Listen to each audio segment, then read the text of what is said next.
Amis internautes, n'oubliez pas de liker, de vous abonner et de cliquer sur la note de notification pour ne rien rater.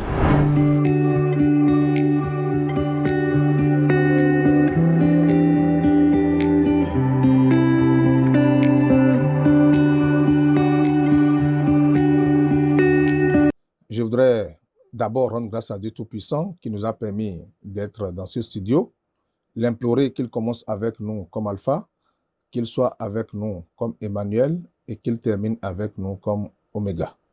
Je voudrais d'abord préciser que je suis Simon Adebayo Dinan, je suis le maire de la commune de Kobe, président de l'association béninoise des communes frontalières. Je suis membre du bureau exécutif national du Bloc républicain et je suis le délégué départemental de l'Ogibière Plateau. Donc, je suis le porte-parole de toute la jeunesse du Bloc républicain dans le département du Plateau. Alors, par rapport à votre préoccupation qui est la question d'actualité, la question de la révision de la Constitution, je voudrais remercier le bâtisseur né, le président Patrice Talon, qui est en train d'innover depuis 2016 et qui essaie de positionner le Bénin sur l'échiquier international, sur tous les plans. En termes de développement économique, en termes de promotion du tourisme, réalisation d'infrastructures, et aussi sur le plan institutionnel. Je n'ai jamais imaginé qu'il pouvait aller jusqu'à ce niveau, la révision de la Constitution. Mais comme c'est un bâtisseur né, comme c'est un courageux, comme c'est une personne qui a une vision et qui met tout en œuvre pour avoir le résultat, il est allé au bout. Je voudrais véritablement le remercier et à travers lui, puisqu'il est le chef du gouvernement, je voudrais remercier et féliciter également nos députés qui ont compris l'enjeu et qui ont accompagné cette initiative et que nous sommes là aujourd'hui.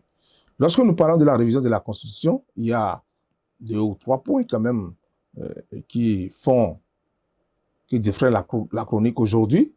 Il s'agit de la question de l'instauration de la deuxième chambre au niveau de la Sénat. Il s'agit au niveau de l'Assemblée nationale. Il s'agit du Sénat que selon la vision, est une chambre qui va permettre au Bénin d'être politiquement stable, qui va nous permettre de sauvegarder la paix et la cohésion au sein de nos populations. Quoi de plus important que ça? Et je pense que cela devrait être applaudi par tous les acteurs politiques ou même apolitiques qui devraient normalement féliciter cela. De la composition du Sénat, vous allez voir, ce sont les anciens présidents de la République, les anciens présidents de l'Assemblée nationale, les anciens présidents des institutions de la République et 5 personnalités nommées par le président de la République parmi ceux qui ont occupé des hautes fonctions, le haut commandement de l'armée, à la retraite. Quand vous voyez cette composition, a priori, ce sont des personnes qui ont déjà d'expérience, que nous devons capitaliser. Quand vous prenez un ancien président de la République, il a déjà géré le pays, il connaît le haut et le bas. Il n'y a pas un problème qui va venir maintenant, il va dire qu'il n'a jamais vu ça. On s'entend comment il a pu régler, il va mettre ça au service de la population.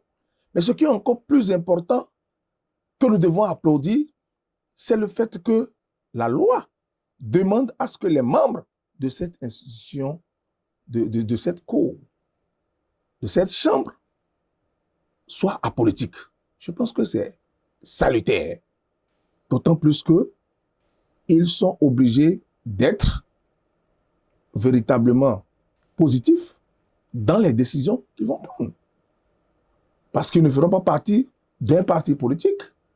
Ils sont là comme des personnes ressources. Donc moi, je pense quand même que c'est une approche qu'il faut quand même soutenir, pour ma part.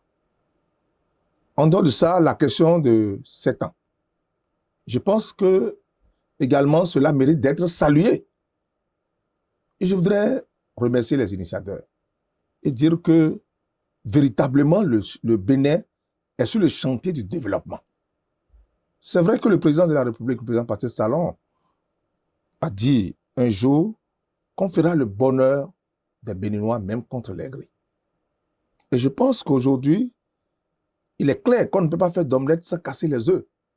Et lorsque vous avez des ambitions, il faut opérer des réformes. Et nous sommes conscients que toute réforme bouscule les habitudes. Donc, il y a de quoi que les gens critiquent aussi.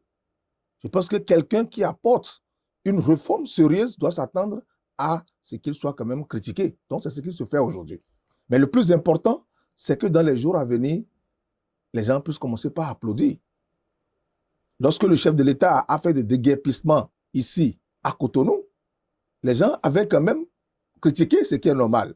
Mais aujourd'hui, ces mêmes personnes disent, si on savait que c'est ce qu'ils voulaient faire, on allait applaudir en son temps. Donc, il y a de quoi, pendant que nous sommes en train de casser les œufs, que les gens s'extériorisent. On ne peut pas les empêcher de le faire. Mais le plus important, c'est le résultat. Et lorsque vous êtes un homme visionnaire, lorsque vous êtes un homme courageux, vous devez pouvoir avoir le dos large. Surtout lorsque vous êtes sûr que ce que vous êtes en train de faire, c'est pour le bonheur de la communauté. C'est pour le bonheur du grand groupe et non des individus. Vous devez foncer et qu'à la fin, vous soyez applaudi. Et je pense que c'est ce que le président Patrice Talon est en train de faire depuis 2016, accompagné des membres du gouvernement et même des députés à l'Assemblée nationale qui sont à féliciter. Le général Mathieu Kérékou posait la question à ses lieutenants en son temps pour dire c'est combien le mandat constitutionnel? Ils ont dit 5 ans. Il dit ce n'est pas 5 ans, c'est 3 ans. Parce que lorsque tu es élu président de la République, tu as au moins 1 an pour connaître les dossiers, pour mettre les choses au pas. Après 3 ans, il y a encore 1 an pour une autre élection. La dernière année, là, c'est pour encore faire la campagne. Et donc, c'est 3 ans. Qu'on ramène ça à 7 ans aujourd'hui, moi, je pense que cela va amener une stabilité politique dans notre pays et ça va permettre au gouverneur de savoir que je suis venu pour 7 ans, prendre peut-être 6 mois ou 1 an pour être bien assis. D'accord? C'est vrai qu'aujourd'hui, avec le gouvernement du président Patrice Talon, il y a des documents de planification qui vont permettre quand même au nouveau président de ne pas trop dandiner avant de prendre le vol. Donc, moi, je pense que c'est quand même important de donner un peu de temps pour comprendre les choses et avancer.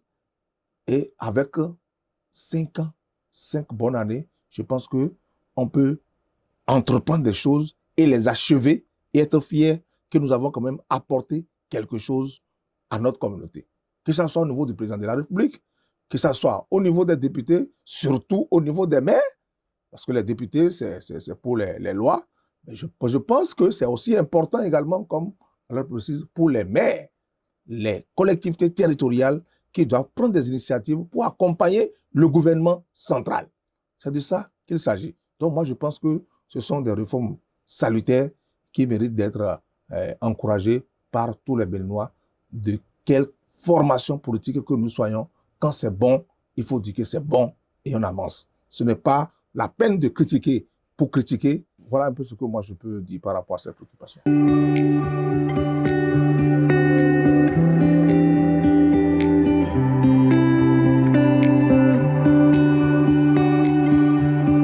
Merci, cher ami. Avant de répondre à votre préoccupation, vous avez dit quelque chose de très important, que les 5 ans x2 du président Talon ne l'ont pas empêché quand même de dépasser tous ses prédécesseurs. Ça, ce n'est pas un secret de polichinelle. Tout le monde a vu aujourd'hui. Mais, c'est parce qu'il a été courageux. C'est parce qu'il sait là où il va. Le président Boni Yahi a dit, si vous voulez changer d'avenir, changez vous-même. Mais est-ce que les Béninois ont changé? Ils n'ont pas changé. Le président Boni Yahi aussi avait certainement commencé les bonnes choses. Mais très tôt, il n'a pas pu résister comme le président Talon l'a fait. Mais écoutez, le président Talon aussi, quand il est venu au pouvoir, il a commencé, mais les mêmes causes produisant les mêmes effets, ça a démarré. Il a fallu qu'il dise qu'il est effectivement garçon. Il a fallu qu'il soit quelqu'un qui connaissait le pays, qui connaissait la plupart des rouages politiques, des personnalités politiques Et il s'est dit, si je me laisse aller, rien ne va changer dans le pays. C'est ce qui s'est passé. Et il a résisté. Vous êtes témoin qu'il a résisté. C'est pour ça qu'il a pu mettre le Bénin sur orbite aujourd'hui. Donc, tout le monde ne peut pas être parti de salon. Même tous les présidents qui vont venir ne peuvent pas être partis de salon. Il vaut mieux, dès lors qu'on a la possibilité de les accompagner de manière institutionnelle, qu'on le fasse maintenant, pendant que le président courageux et engagé est là. Donc, voilà un peu ce que je peux dire par rapport à ça. Sur votre question, par rapport à la question de médecin après la mort, moi, je ne pense pas qu'il y a médecin après la mort. Écoutez, nous avons élu un président de la République sur la base d'un programme qu'il est en train de décliner aujourd'hui en action. D'accord? Et que nous voyons déjà. De la même manière, on a élu nos députés. Toutes les 77 communes du Bénin, les 24 circonscriptions électorales ont donné mandat aux députés d'agir en notre nom. Si à un moment donné, ceux à qui nous avons donné le mandat ont compris qu'il y a nécessité de réviser la Constitution et que la loi leur donne plein droit, moi je pense qu'ils peuvent le faire pour le bonheur de la population. Et c'est ce qui est fait. Mais dès lors que c'est fait et qu'il y a des intoxications qui ont commencé, il est tout à fait normal qu'ils aillent vers la base pour expliquer le fondement de cette loi, les avantages, et montrer à la population que cette loi n'est pas votée contre elle. Au contraire, c'est pour la paix, la quiétude de nos populations. Parce que lorsque le pays est en ébullition, qui fait les frais? Ce n'est pas souvent les personnalités. Ce sont mes parents au village. Ce sont nos émigrants à Cotonou. Les gens ont trouvé les moyens aujourd'hui pour être en exil. Ils sont encore bien là-bas. Combien de parents du Sabah, chez moi, à Kobe, peuvent avoir les moyens d'aller même au Nigeria tout près là? C'est de ça qu'il s'agit. Si on a les moyens pour que de manière institutionnelle, le pays soit stable et que chacun puisse vaquer à sa préoccupation et qu'ensemble on se mette pour développer nos activités et révéler notre pays, je pense que c'est une bonne chose. Donc, le plus important, c'est que la population est en train d'être sensibilisée, que cela soit avant ou après, moi je ne trouve pas d'inconvénient.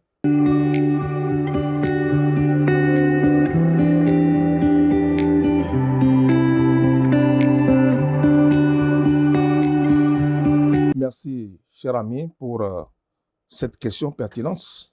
Moi, je suis membre du bureau exécutif national du Bloc républicain.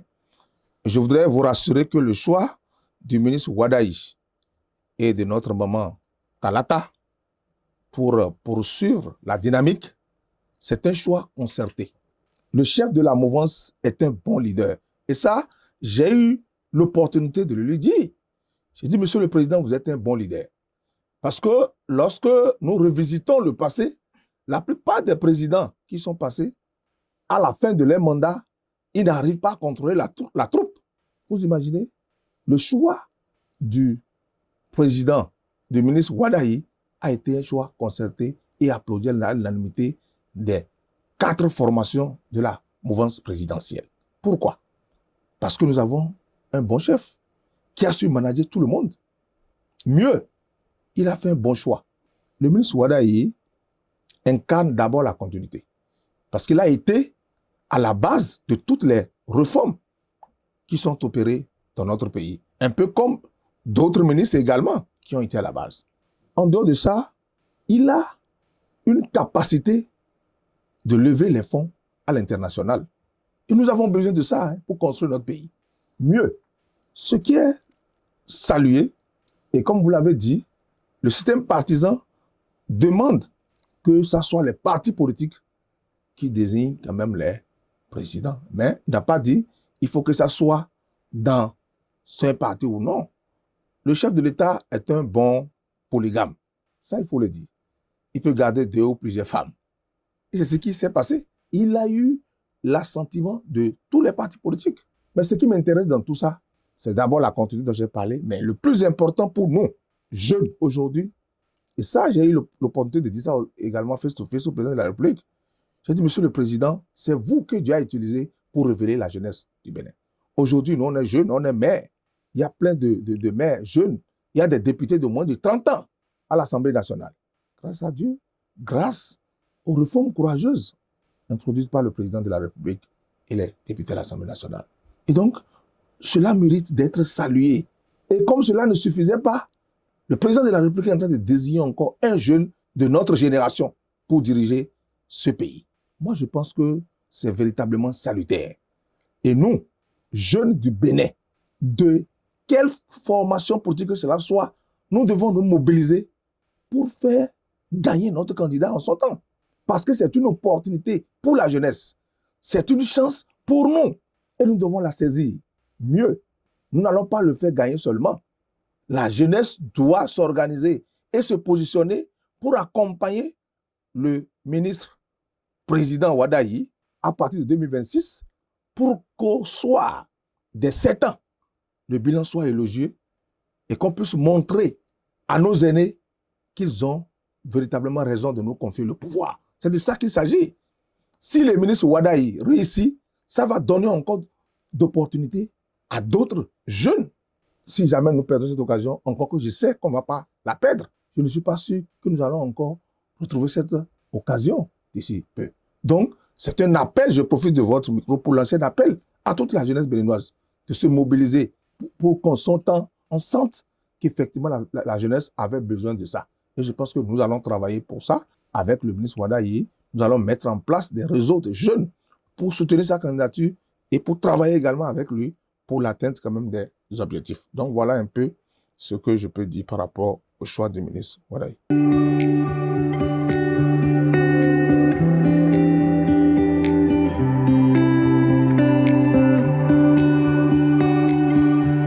Bon, c'est déjà pratiquement l'heure du bilan. Peut-être qu'on n'est pas là pour ça aujourd'hui, mais je vais de manière résumée quand même essayer de toucher quelques points. D'abord, ce que nous avons fait quand nous étions venus en 2020 en termes de gouvernance locale.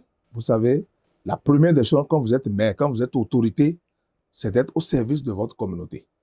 Et lorsque les populations viennent pour des besoins à la mairie et qui n'ont pas de satisfaction, ça veut dire que vous n'êtes pas en train de jouer votre rôle. Avant 2020, avant juin 2020, ça vous pouvez vérifier, les gens viennent déposer des actes à la mairie et viennent le second jour, même une semaine après, pour prendre la légalisation ou bien tout cela. Mais moi, j'ai mis un système en place. Depuis juin 2020, quand vous venez à Kobe, vous attendez pour prendre en même temps vos documents. Ça a été la première satisfaction de nos populations pour dire, apparemment, ceux-ci sont venus réellement pour être à notre service. Ensuite, en ce qui concerne la jeunesse, nous avons compris que si vous dirigez une commune et que vous ne pensez pas aux jeunes, aux femmes, aux différentes couches, vous n'avez rien fait. Par rapport aux jeunes, nous n'avons pas les moyens de créer d'emplois à nos jeunes directement, mais nous avons très tôt noué un partenariat avec la NPE. Ce qui fait que les différentes opportunités qui s'offrent aux jeunes passent par la mairie et il y a une liste aujourd'hui qui est disponible des milliers de jeunes qui ont pris par nous pour trouver des emplois soit temporaires ou même définitifs.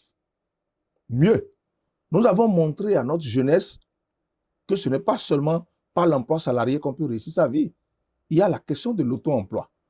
Et donc, avec les différentes structures, avec les partenaires, on a pu mobiliser quand même des fonds pour accompagner certains jeunes. Donc, je pense qu'il y a des jeunes, pour faire court, il y a des jeunes que nous avons orientés vers l'entrepreneuriat, que ce soit l'entrepreneuriat agricole, l'entrepreneuriat culturel même, la restauration et autres. Également, il y a des jeunes que nous avons aidés à être dans des structures aujourd'hui, au niveau de la commune de Kobe.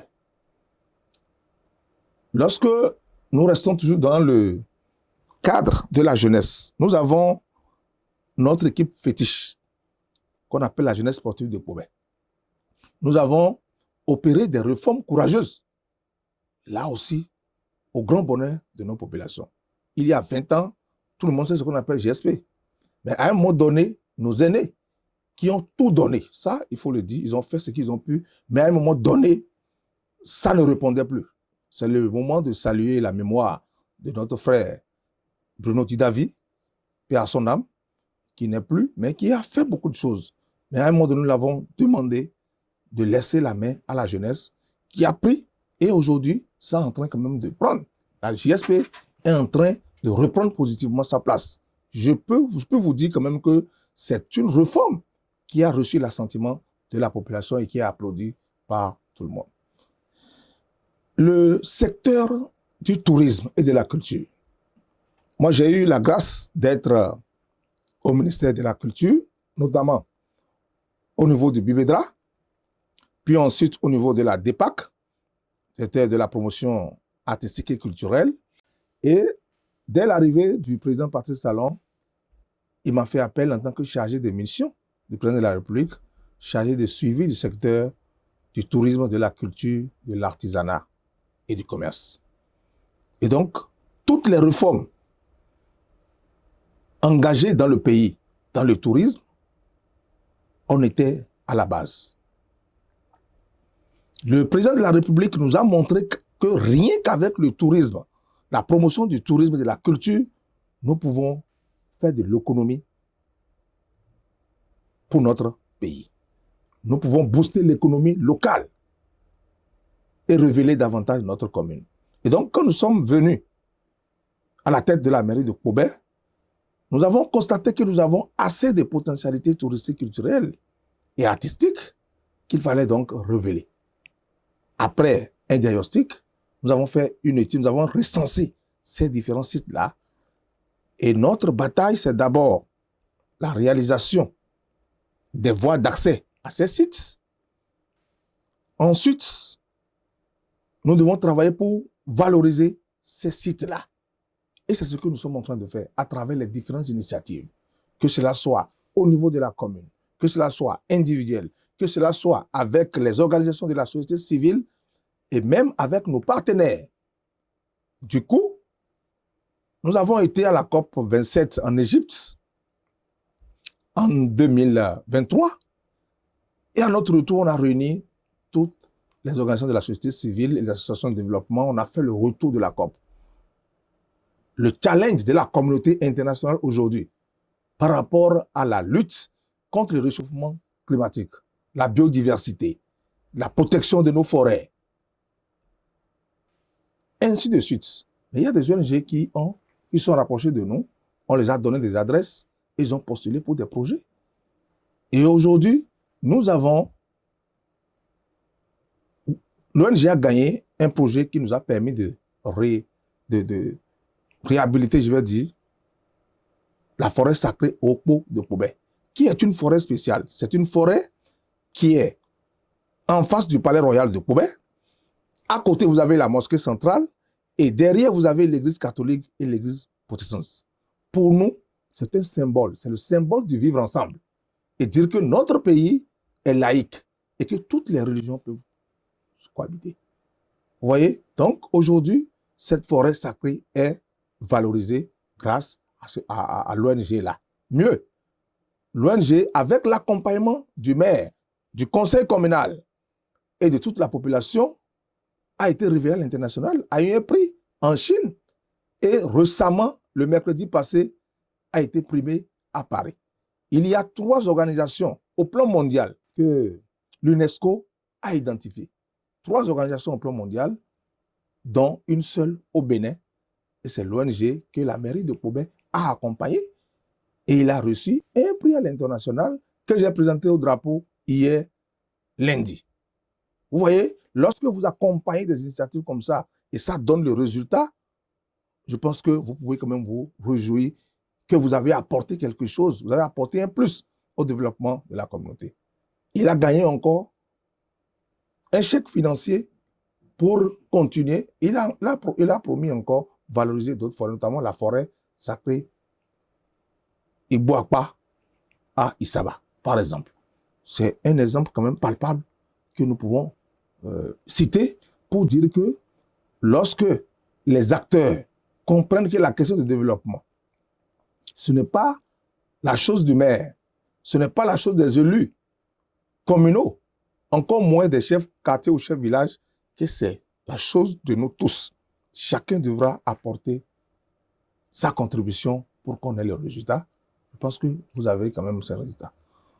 Lorsque nous quittons là, j'ai dit que la commune de Kobe est une commune essentiellement agricole. Et le challenge de nos producteurs, c'est comment prendre les produits du champ de production pour aller au marché, c'est-à-dire vers le marché d'écoulement. nous avons constaté qu'il y a des voies. Avec la qualité de notre sol, ces voies sont dégradées. Et notre première bataille, c'est d'abord l'aménagement et l'entretien de ces pistes rurales. Et là où cela n'existait pas, nous l'avons étudié et nous avons fait l'ouverture des voies.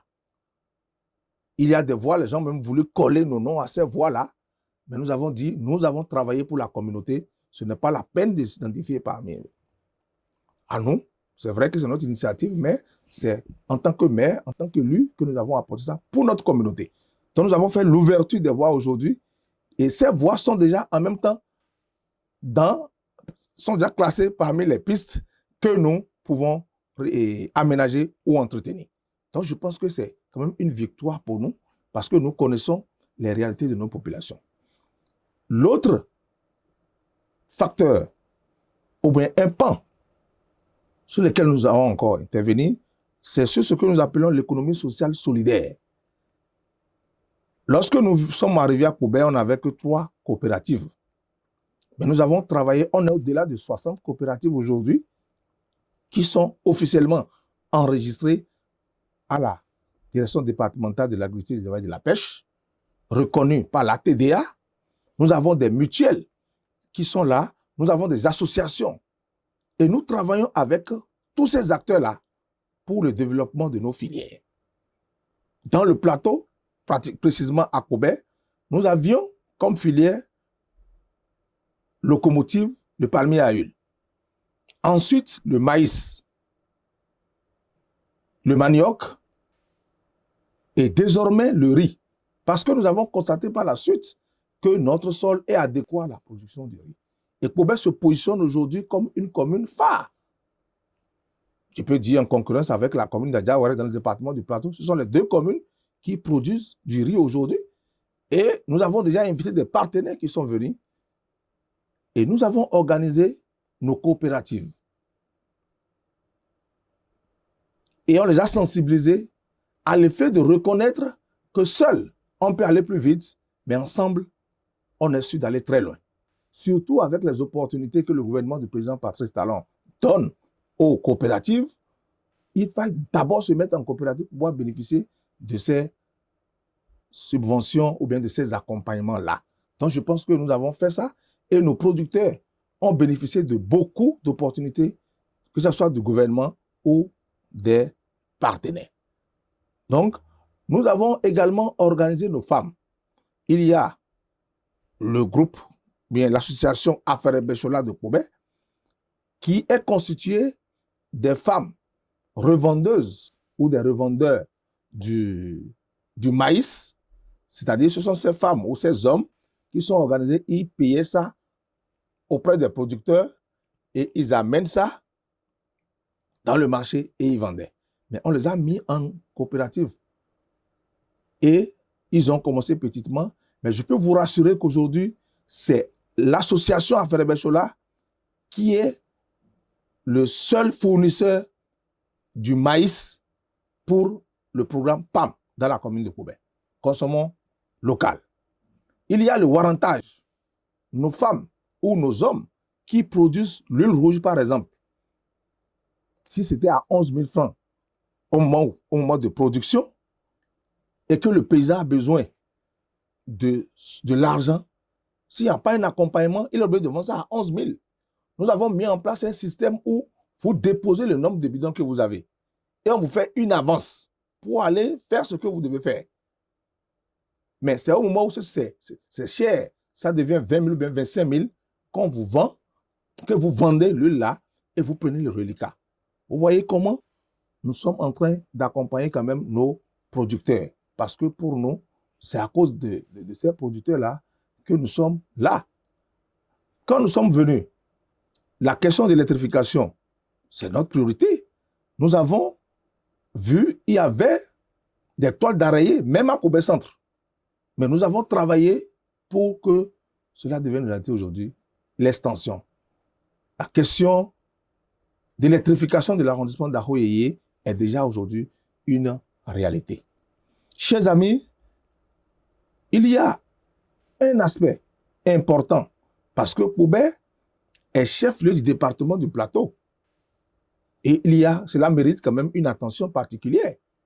Et je peux vous dire que même à Pobé Centre, il y a des zones qui n'étaient pas encore loties. Et il y a un lotissement qui a démarré depuis 2012 et qui a été abandonné. Nous avons fait de cela notre champ de bataille. Malgré les difficultés que nous avons rencontrées, nous sommes au bout du souffle. Et par la grâce de Dieu, avant la fin de cette année, ne serait-ce que les premiers carrés, les premières parcelles seront officiellement recasées. C'était un défi que nous nous sommes lancés depuis 5 ans. On a traversé des situations, mais puisque nous sommes un homme de défi, un peu comme le chef de l'État, nous avons fait l'effort quand même de travailler pour que cela devienne une réalité. Donc, pour nous, la question de l'eau a été quand même notre champ de bataille aussi.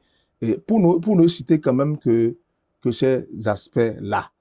En ce qui concerne la promotion du tourisme, nous avons nommé un point focal tourisme dans la commune de Pobé, qui a travaillé avec tous les acteurs, avec les différentes initiatives.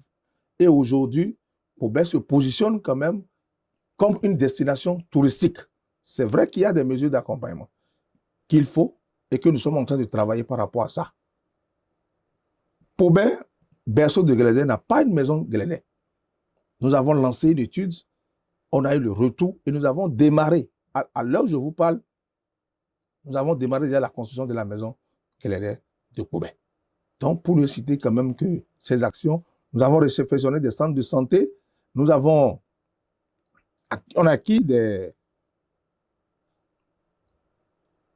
fournitures sanitaires au profit de nos centres de santé, que ce soit l'hôpital de Zone, que ce soit le centre de santé d'Onibolo, de Gbanago, d'Akoko, ainsi de suite. Donc voilà un peu quand même ce que nous pouvons dire, en gros, des différentes initiatives et des différents secteurs que nous avons quand même touchés depuis les 5 ans. Nous sommes conscients qu'il y a encore beaucoup de choses à faire.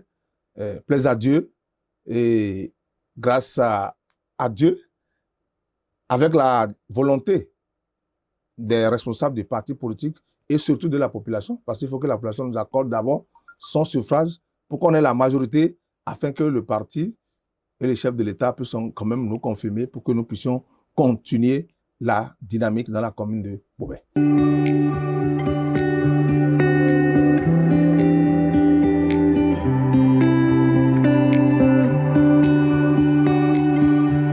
Merci beaucoup. Nous avons déjà cité ce que nous avons fait à l'endroit des jeunes, des femmes et de nos producteurs et autres. Nous avons organisé également les émigrants de la commune de Pobé. Nous avons organisé les sculpteurs de la commune de Pobé pour pouvoir révéler quand même nos arts et autres.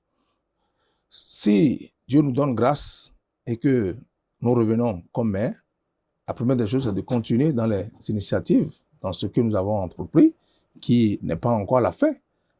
Surtout, miser également sur la diplomatie, parce que nous sommes conscients que nous ne pouvons pas seuls développer notre commune.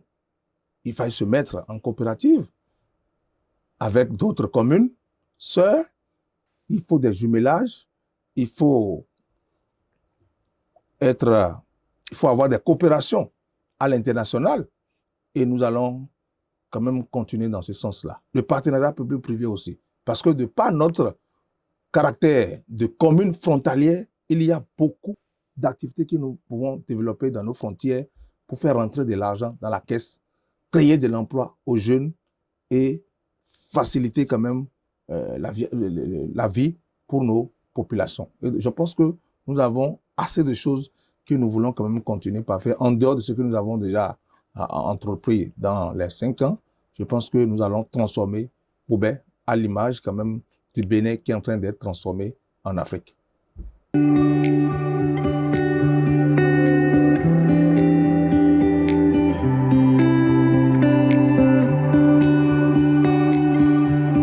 Bon, je pense que c'est le lieu de féliciter au nom de la jeunesse du Bloc républicain.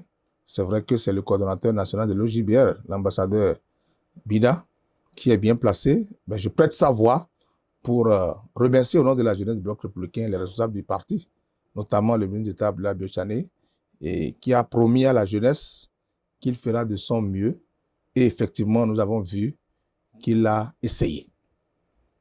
Il a essayé d'autant plus que dans certaines circonscriptions, la jeunesse a été écoutée. Nous lui disons bravo et ça nous encourage. Lorsque nous descendons, par exemple, dans le plateau où moi je suis le délégué départemental au JBR, je peux dire que la liste aux élections législatives de la 21e circonscription électorale est la réponse aux doléances des jeunes du plateau. C'est une liste composée essentiellement des jeunes, du premier jusqu'au troisième, jusqu'à la place de la femme, et même les suppléants. Vous avez des jeunes qui sont alignés.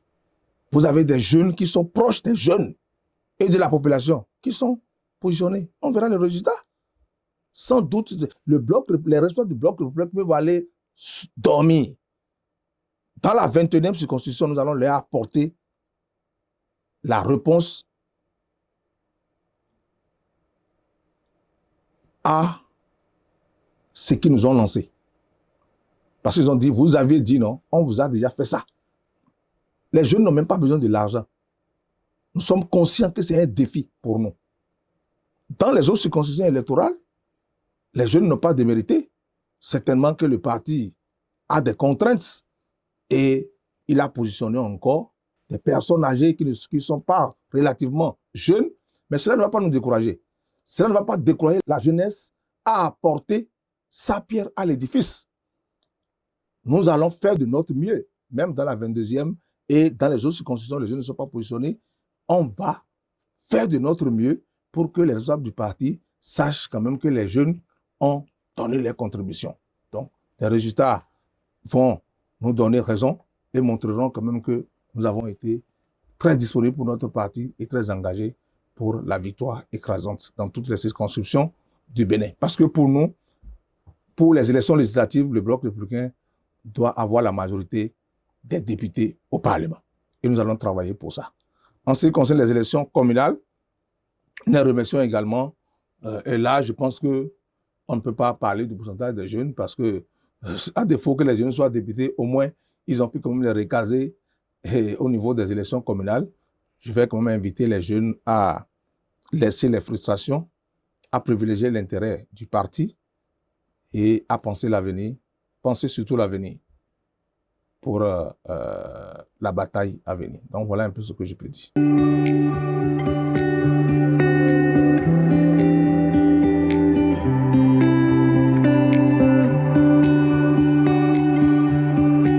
Bon, je ne suis pas démocrate, donc je ne peux pas dire avec aisance les raisons qui ont motivé les camarades députés de l'opposition à rejoindre la mouvance, d'autres le BR, d'autres l'UP, le Renouveau. Donc je ne peux pas répondre à leur place. Je ne ferai que faire mon commentaire et mon analyse. Moi, je suis ami avec la majorité des députés démocrates parce que pour la plupart, c'est des gens avec qui j'ai fait des luttes pour les FCBE. Je suis ami à eux et moi, je ne me fais pas d'ennemis en politique. Hein. Même mon adversaire, là, je peux manger avec lui et avancer. C'est le développement qui nous unit et ça ne doit pas nous diviser. Pendant la campagne, on va s'affronter proprement. Chacun va défendre son camp. Mais juste après la campagne, on laisse le P et on fait le D. C'est comme ça que moi, j'ai toujours travaillé dans ma commune et autour de moi. Donc, par rapport à ces réactions, ce n'est que ces acteurs-là seuls qui pourraient dire pourquoi ils ont démissionné. Ce qui est important, c'est qu'à un moment donné, un peu comme je l'avais dit au départ, peut-être que le chef n'a pas su gérer sa troupe comme le président Patrice Talon l'a fait. Et lorsque vous n'arrivez pas à gérer votre troupe, écoutez, il y a possibilité quand même que cela s'éclate. On dit le mur fendillé offre la possibilité aux lézards d'y pénétrer. Peut-être que le lézard a pu pénétrer le mur et donc la cassure est arrivée. Et vous savez, peut-être qu'ils ont consulté les bases et la base a dit tel que les choses évoluent. Surtout que le monsieur est en train de faire de bonnes choses à la tête du pays. Parce qu'il faut l'avouer, même les démocrates même, ils reconnaissent que le président Patrice Talon là, est en train de faire de grandes choses. Ils disent, on va manger la route. Ça veut dire qu'ils reconnaissent au moins que les routes sont construites. C'est important. Quand ils ont envoyé des ambulances dans nos communes, moi j'ai invité les responsables démocrates. J'ai invité les responsables du parti, les démocrates, du parti FCBE, BR, UP, tout le monde, pour dire voilà ce que le gouvernement a envoyé à nos populations. Ils ont pris la parole et je leur ai demandé, est-ce que ce sont rien que les militants de la mouvance qui vont rentrer dans l'ambulance là? C'est pas c'est toute la population qui a bénéficié. Ça veut dire que le gouvernement du président Patrice Talon, il a travaillé pour le Bénin. Lorsque nous prenons par exemple le programme Bessoké, ce n'est pas les militants du BR ou bien de l'UP qui ont bénéficié, c'est toute la population. Le président Patrice Talon, il a travaillé pour le Bénin et non pour les partis politiques. À un moment donné, nous-mêmes, les responsables des partis, on n'est peut-être pas trop d'accord avec lui. Parce qu'il ne nous a pas permis de positionner exclusivement nos militants, comme on avait l'habitude de le faire au départ. Aujourd'hui, les directeurs départementaux, tu n'as pas besoin d'être dans un parti politique avec des directeurs départementaux. Même les directeurs d'école.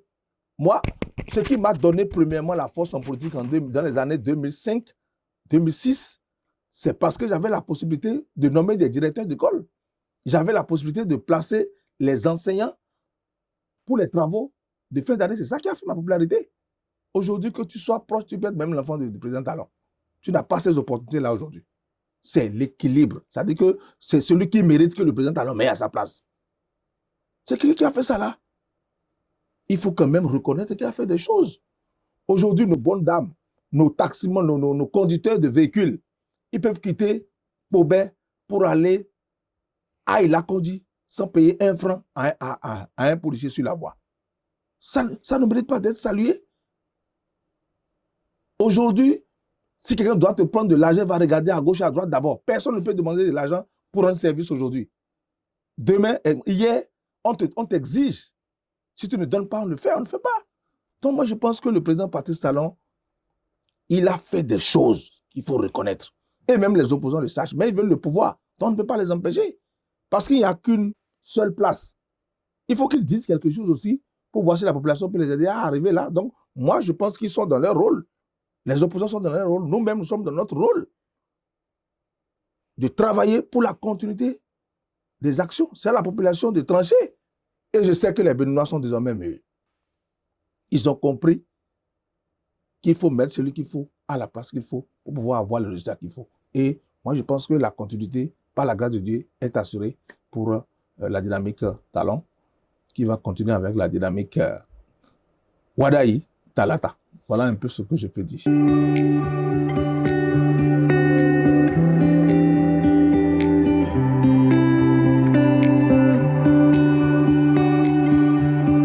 Merci. Mon mot, d'abord, ce sont les mots de remerciement à l'endroit de toute la population de la commune de Pobet, dont nous avons bénéficié du soutien depuis 2020 jusqu'à ce jour. Merci, parce que je l'ai toujours dit, que les populations de Pobet sont toutes des développeurs. C'est des hommes de développement. Quand vous prenez les initiatives, elles accompagnent et on a le résultat. Sans quoi on ne peut pas avoir le résultat.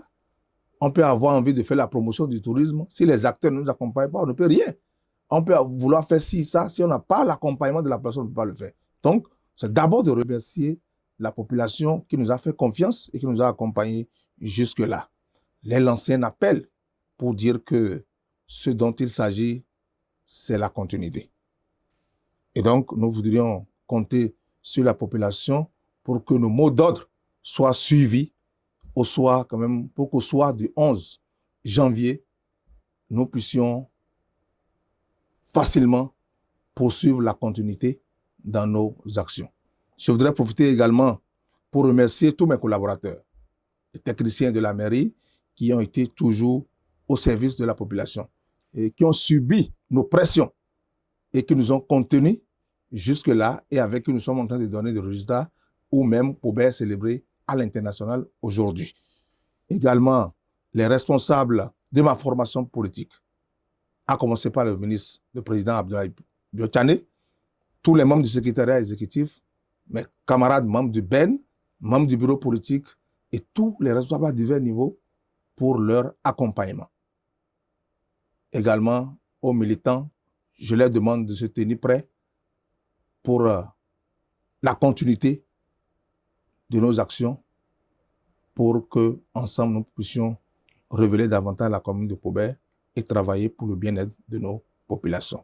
Je ne saurais terminer mon propos sans lancer un appel à toutes les populations de 77 communes du Bénin,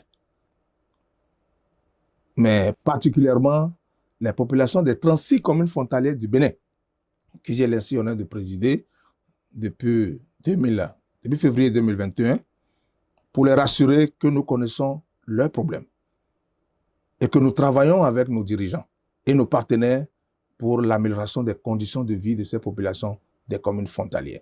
Rappeler à cette population que les doléances que nous avons portées vers le ministre de l'économie et des finances, qui a reçu le bureau et qui est en train de trouver solution, va continuer par la grâce de Dieu, si seulement si nous prenons la continuité en avril 2026. C'est important. On aura quand même d'autres occasions pour leur passer le message. J'ai voulu juste utiliser votre micro quand même pour le dire, tout en vous félicitant également, à commencer par mon cher aîné, Aboubakar Takou, pour tout ce qu'il fait pour que nos actions soient relayées au plan national et international, de même que tous ces collaborateurs, vous qui êtes en train de nous recevoir ici, nous vous disons merci. Nous nous tenons toujours disponibles à vous accompagner également pour qu'ensemble nous puissions révéler le Bénin. Je vous remercie.